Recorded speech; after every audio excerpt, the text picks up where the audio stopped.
मुलांना काहीतरी मधल्या वेळात पौष्टिक खायला द्यायचं आहे किंवा तुम्हाला उपवास आहे आणि मग हलका-फुलका नाश्ता करायचा आहे किंवा तुमच्या शरीरातील एच-बी म्हणजेच हेमोग्लोबिन कमी झालं आहे.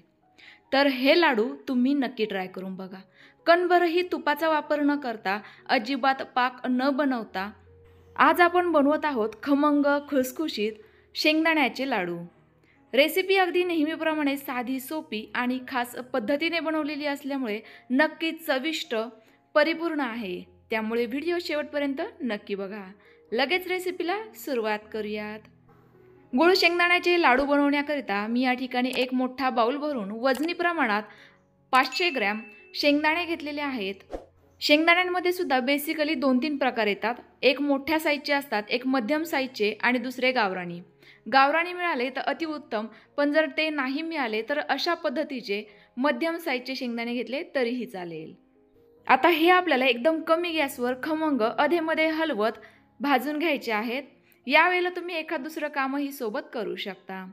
शेंगदाणे आपले या पद्धतीने छान खमंग भाजून झाले की यांची साल तडकते आणि छान खमंग भाजले जातात. त्यावेळेला हे आपण एखाद्या ताटामध्ये काढून घेऊयात, म्हणजे मग हे थंड होतील. आता सेम कढईमध्ये भाजून घेऊयात 200 ग्रॅम सुकं किसलेलं खोबरं. खोबरं घालणं तसं तर पूर्णतः ऑप्शनल आहे, पण खोबऱ्यामध्ये देखील भरपूर सारे पौष्टिक गुणधर्म असतात जे की तुम्हाला सांगण्याची अजिबात गरज नाहीये, कारण काळानुरूप आपल्याला सर्वांनाच पौष्टिक पदार्थ माहितीच झालेले आहेत. आता हे सुकं खोबरं देखील आपण खमंग हलक्या तांबूस रंगावर भाजून घेणार आहोत. जास्त फुल गॅस ठेवू नका, कारण खोबरं पटकन भाजलं जातं, कारण हे आपण किसून घेतलेलं आहे. छान असा याला हलकासा रंग आला की खोबरं भाजलं गेलंय असं समजायचे. लगेचच थंड होण्याकरिता एका ताटामध्ये काढून घेऊयात, कारण कढईमध्ये जरी ठेवलं ना तर हे जळू शकतं.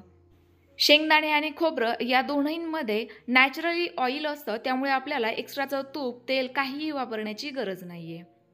आता शेंगदाणे भाजून थंड झाले आहेत, छान कुरकुरीत वाटतायत, लगेचच साल देखील निघतीये. हे आपण हातावर जर चोळायला गेलं ना तर हातही दुखून येतील आणि त्यासोबत वेळही जास्त लागेल. त्याकरता मी एक सोपी ट्रिक वापरणार आहे. बरेच जण तर कापडामध्ये हे शेंगदाणे घालतात आणि नंतर थोपटून याची साल काढतात.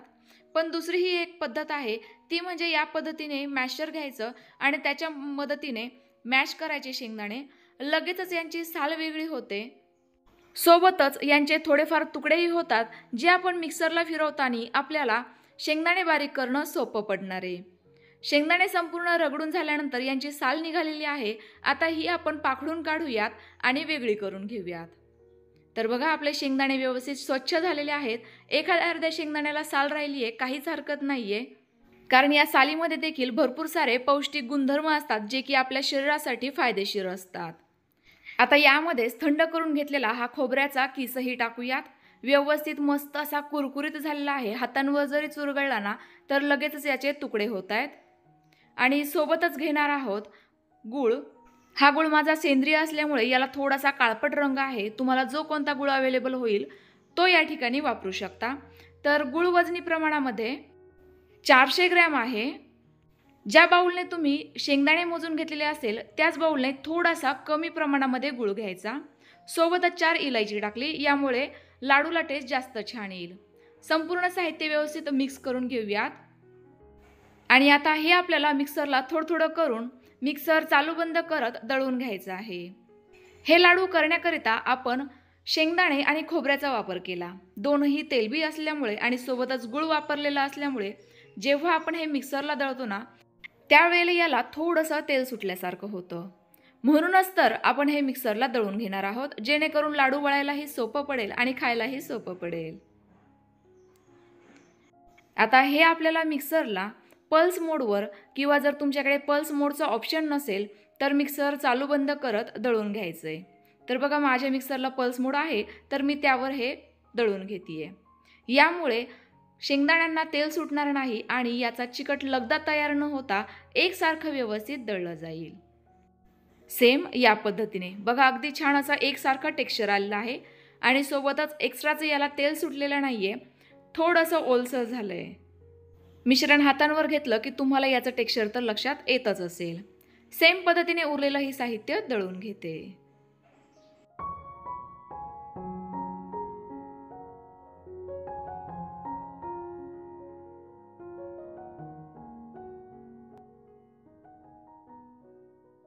संपूर्ण साहित्य माझं दळून झालेलं आहे. एवढं हे मिश्रण तयार झालं.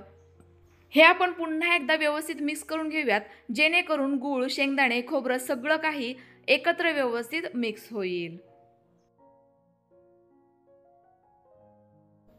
व्यवस्थित मिक्स झाले, लगेच याचे लाडू बांधायला घेते. बघा किती सहजतेने याचा गोळा तयार होतोय. व्यवस्थित असे लाडू बांधले जात आहेत. बांधताना आपल्या हातांच्या उष्णतेने थोडंफार याला तेल सुटतं, त्यामुळे लाडूंना छान अशी शाईन येते. बघा किती मस्त हा लाडू गोल गरगरीत बांधला गेला आहे. सेम पद्धतीने उरलेले हे लाडू बांधून घेऊयात.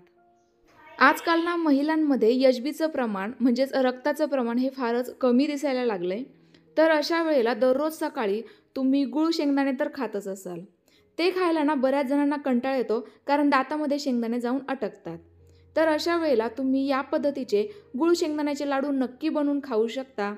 तसेच तुमच्या मुलांच्या सकाळच्या टिफिनलाही एक लाडू नियमितपणे देऊ शकता. यामुळे तुमचा सकाळचा ब्रेकफास्टचा टिफिन करण्याचाही वेळ वाचेल आणि त्यासोबत मुलांना पौष्टिक काहीतरी खायला मिळेल. अजिबात पाक न करता, एकही थेंब तुपाचा वापर न करता खूपच सहजतेने गोल गरगरीत हे लाडू बांधले जात आहेत. अगदी मी तर म्हणेल 10 मिनिटाच्या आत माझे संपूर्णच लाडू तयार झालेले आहेत.